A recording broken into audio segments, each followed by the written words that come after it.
L'objectif, c'est de partager avec vous justement vos expériences et la manière dont vous communiquez sur ces activités, comment vous communiquez, donc ça c'est une première phase au niveau de la connaissance d'un produit, et surtout comment vous les commercialisez, par quel réseau vous utilisez, aussi bien institutionnel que privé, a priori pour commercialiser c'est plutôt privé, vous utilisez pour commercialiser vos activités touristiques. L'intérêt, c'est de partager cette connaissance et au final, mutualiser ces activités que vous avez en forêt, qui sont peut-être méconnues ou peu connues, les mutualiser au sein de Forestour via une offre plus globale et plus commerciale. Les produits touristiques que l'on trouve en forêt sont axés sur 3 axes. Sur l'hébergement, donc on va trouver en forêt des campings, gîtes rurales, gîtes d'étape, maisons forestières, relais de chasse, roulottes, cabanes dans les arbres, tout ça ce sont des structures d'hébergement qu'on peut trouver en forêt. Ensuite vous avez des activités qui sont liées à la restauration, donc buvette, table d'hôte, relais de chasse, pique-nique en forêt, bivouac en forêt. Ce sont des propriétaires qui ont choisi de donner cet axe-là, qui ont choisi d'organiser ce type d'activité liée à la restauration en forêt. Troisième type de produit touristique que l'on peut trouver en forêt, dont on a plus l'habitude, ce sont des activités culturelles et sportives et même maintenant artistiques. Donc on va trouver là-dedans des propriétaires qui ont organisé des chasses, qui ont organisé une pêche, qui ont organisé des parcours acrobatiques, du VTT, des centres équestres, des sentiers de randonnée, des courses d'orientation, du tir à l'arc en forêt, des arboretums, de l'art en forêt. Ensuite, j'avais apporté aussi une dimension un petit peu culturelle. Vous avez certains propriétaires qui sont originaux, qui créent des activités axées sur l'art, donc la peinture en forêt, la musique en forêt. Alors, on n'a pas encore identifié la filière proprement dit forêt, parce que... Il faut la créer. Il faut la créer, mais on la créera ensemble et pas tout seul.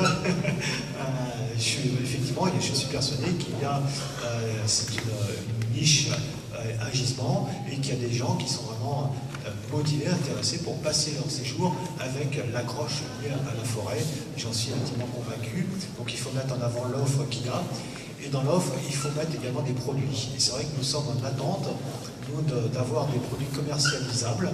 Lorsque je dis produits, c'est effectivement hébergement et des choses à faire, des activités, qu'on puisse adosser à l'ensemble de nos actions. C'est un propriétaire qui vit de sa forêt avec une activité touristique en forêt, donc peut-être pour lui demander de témoigner sur les réseaux qu'il utilise, au-delà des réseaux primaires de communication et de commercialisation, qu'est-ce qu'il utilise comme réseau pour vendre son activité? Tous les réseaux qui se présentent. C'est-à-dire que je n'ai pas le choix. Au début, c'était je veux ouvrir, qui sait que je fonctionne, donc il faut bien se faire connaître. Et maintenant, c'est je suis toujours ouvert, je suis toujours là. Et alors qu'il y a des milliers de personnes qui se sont ouvertes autour de vous et qui vous proposent. J'étais le seul à faire le parcours acrobatique sur 3 départements en 2000. Maintenant, rien que dans le Var, on est 17. Cette nouvelle offre est créée, cette offre globale, donc qui allie à la fois hébergement, restauration, activité de loisirs, enfin, qui est une offre. Je pense que ça peut être intéressant d'aller vers des réseaux, et notamment des réseaux spécialisés en tourisme responsable, tourisme durable. Donc là, il y en a différents, que ce soit au niveau national ou européen, comme l'association de tourisme équitable et solidaire. Donc là, ce sont des voyagistes associatifs qui peuvent proposer des offres. Il y a également ATR, Agir pour un tourisme responsable, ou au niveau européen, il y a le réseau Earth. Et là, on arrive à avoir des tours opérateurs étrangers qui peuvent être intéressés par une offre ici en France. Donc ce qui est intéressant, voilà, c'est de se faire connaître du moment où, auprès de ces réseaux qui ont cette capacité et qui ont ce rôle de commercialisation directe. Dans le cadre de cet atelier, on disait qu'il fallait faire une flèche de tout bois. On a parlé d'abord en disant qu'il ne fallait pas sous-estimer tel ou tel média, tel ou tel support. Internet n'a pas tué le papier. Outre le fait qu'il y a beaucoup de générations de papier à laquelle j'appartiens. Mais indépendamment de ça, les offices de tourisme qui ont dématérialisé totalement leur support papier ont commis une catastrophe. Il y a un phasage, c'est-à-dire que avant la promotion et la commercialisation, il y a le produit à monter.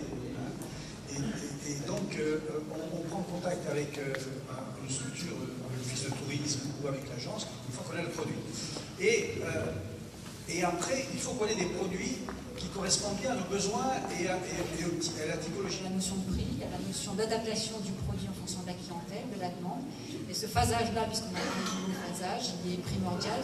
Cette information que le propriétaire n'a pas forcément, parce qu'il a envie de faire un produit, alors il a envie parce que c'est sa nature de créer un produit, mais il faut aussi qu'il soit adapté à la demande.